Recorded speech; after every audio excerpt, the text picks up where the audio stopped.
In an earlier video, I mentioned that I was experiencing a new oil leak down around this area here, and that's developed since the last oil change. I have a couple of theories. One, that the hose from the banjo bolt down to the adapter plate is leaking. Second is that perhaps the two nut bolts that hold that mounting plate onto the block have come loose. Or thirdly, oil's blowing out of the dipstick for some reason. I've blown in through this hose here, and it's come out through the vented cap here, so I'm confident there's no blockage in that crankcase ventilation system. What I'm thinking is perhaps the mounting plate for the spin-on filter kit has actually come loose a little bit. So I'll remove the air duct to make access easier. I'll pop the oil filter off, check the gasket for that, and then I'll check the bolts for the mounting plate for the spin-on filter kit.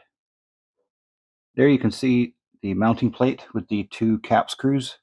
So I'm going to check those to see if they are in fact tight. There we go. So there's the dipstick, and it appears to be tight to the top of it. I might just put a new rubber washer on there.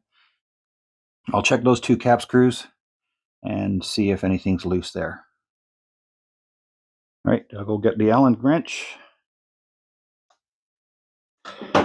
Now I have disconnected the battery, so I'm not going to be accidentally shorting things out.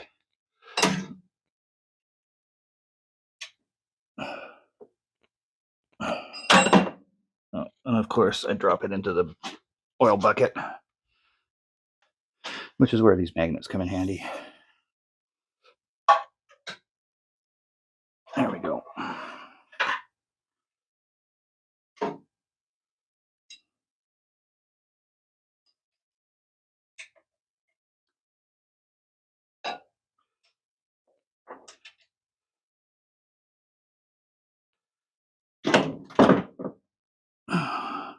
Now my light's falling in there.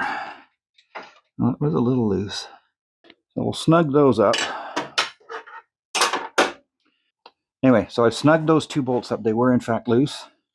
I think I will also take the hose off and see if there's any sign of leakage or anything there. I should check to see if there's any debris or anything on that gasket face. And it looks okay, but I'll give it a good clean. Put the filter back on, top up the oil and the antifreeze, and give this area a really good spray down with some brake clean. I might just put a slightly thicker gasket on for the dipstick. I don't know if you can see that there. It's a little hard. I'll see if I can fix that.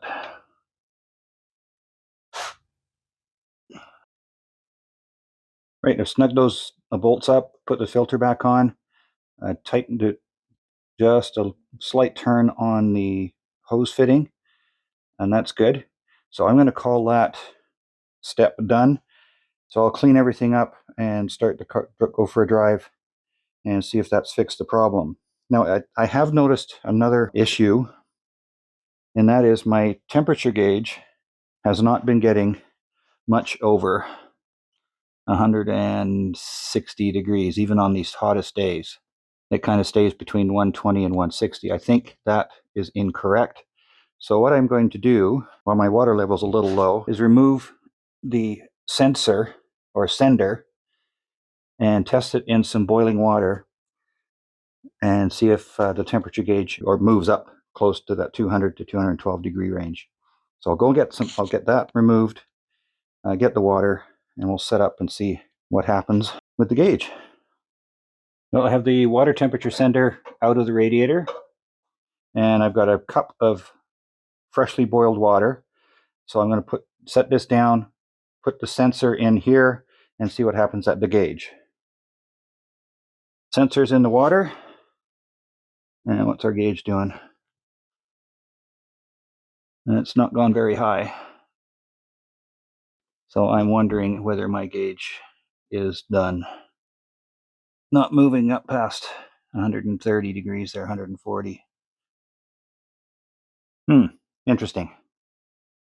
Okay, I've got it out of the water, or out of the hot water, and see, let's see how long that takes to cool off.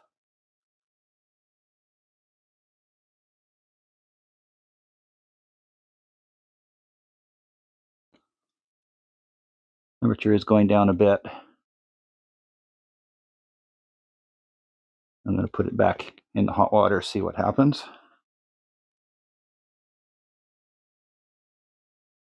Right, the water temperature's come down below 120 and you can see it's dropping. So I'm going to put the sensor back in the hot water and see what happens there.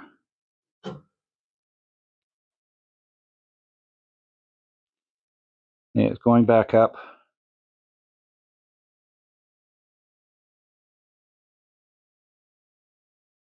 But I think that means I'm going to have to look at replacing that or repairing that gauge.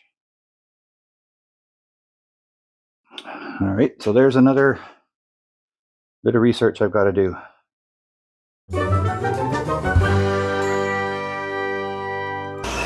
Well, I've discovered another problem.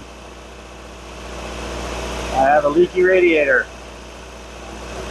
So I've determined that there must be a split in the radiator where this neck joins to the top tank.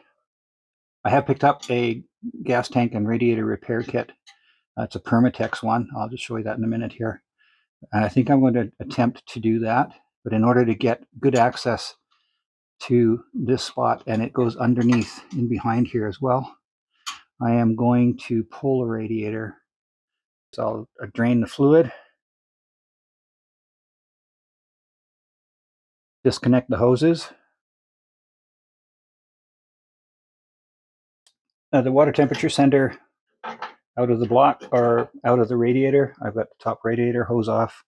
I have the radiator drained. Now I'm going to get to that tricky lower radiator hose, get that off, and then I can get to the actual radiator itself. I'll now put the bonnet back down and get to work on that fiddly lower radiator hose. In an earlier video where I replaced the fan, I showed you how fiddly that lower radiator hose is, so I'll just put a link to that video up above. But in the meantime, let's get to work on getting this one disconnected. Okay, I've got that bottom hose off. Now I'll flip the bonnet back up and undo the 4 bolts that hold in the radiator and get that out. Right, there are 4 bolts holding the radiator itself in. There's one down here, one up here, and then matching ones on the other side. So I'll just pull those 4 out of there, and the radiator should slide right out of its spot. Okay, all 4 bolts are out of the support there, so this theoretically should just slide right out. There we go.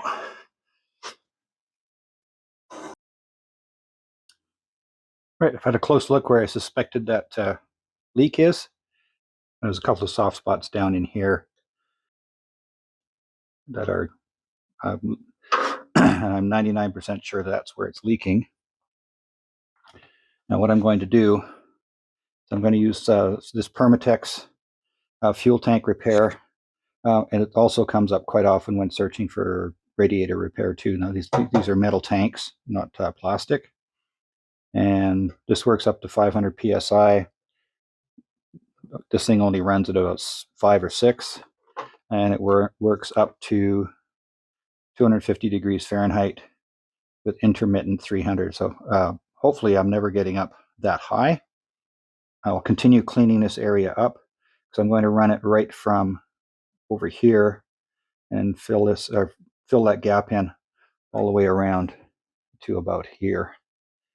You can see why this is a lot easier with the radiator out, because the shroud here kind of gets in the way. If that weren't there, I could easily just apply it around the bottom of that filler neck, but that's not the case. So radiator's on the workbench. And if you're interested in this product at all, I'll put a link to where you can get it in the description below. Well, I've learned that this is actually a fairly common spot for these radiators to leak. So I guess I shouldn't be surprised. What I've done is I've taken some thin strips of 80 grit sandpaper And I've cleaned this up in here as best I can. I'll probably do a little bit more, and then I'll get to using the sealant I picked out.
It's been 24 hours since I put this on, so it should be fully cured.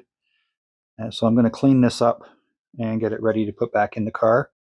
I have already tightened up the drain plug here, so other than the cleanup, it's ready to go back in the car.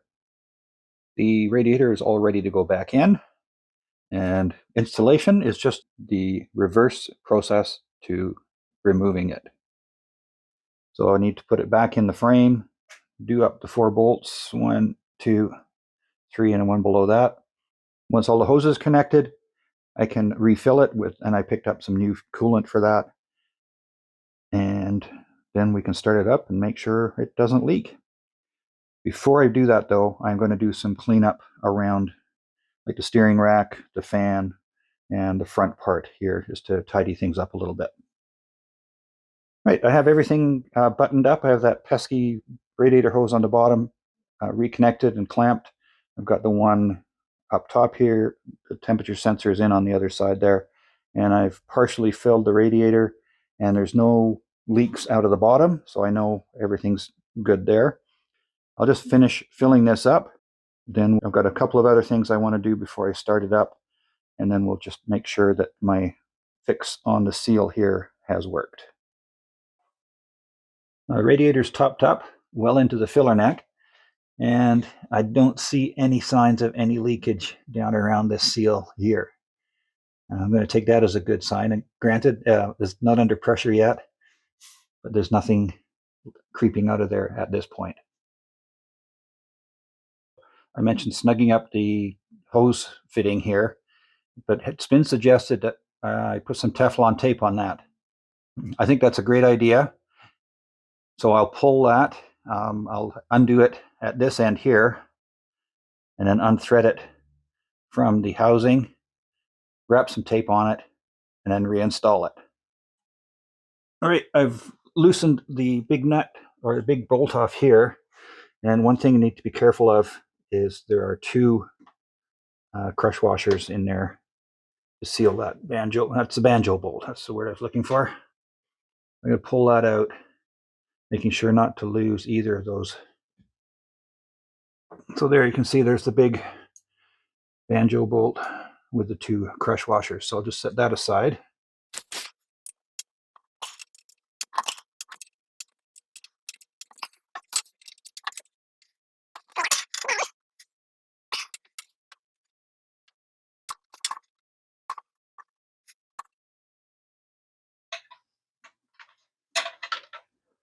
There, and that's the hose out.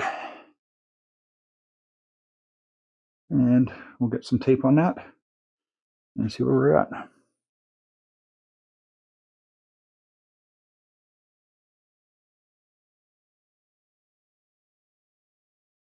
I have the radiator topped up, double check the oil level, check my bolts are all tight on these fittings. I've got the battery reconnected. So let's start it up and see if we can see anything obvious. Well, the car's warmed up a bit, and I see no sign of any leakage down around here. So I'm going to call that repair a success. And then time will tell if we fix the oil leak on the other side. Well, that didn't turn out as well as I'd hoped. I went for a drive to a bit of a car show yesterday, and my oil leak is still there, and the radiator is still leaking, albeit not as bad as it was before. I have a couple of options I'm looking at as to what may be causing the oil leak, and I'm looking for different options for the radiator. If you'd like to catch up on last week's video, I'll put a link up to that in the top corner. If you want to see where this whole bug eye project started, I'll put a link to that down in the bottom corner. If you enjoyed the video, please be sure to share it with your friends, hit the like button, hit the subscribe button. Be sure to leave a comment or a question below. So thank you so much for watching. My name is Ian. This is the Econobox Garage. We'll see you next time.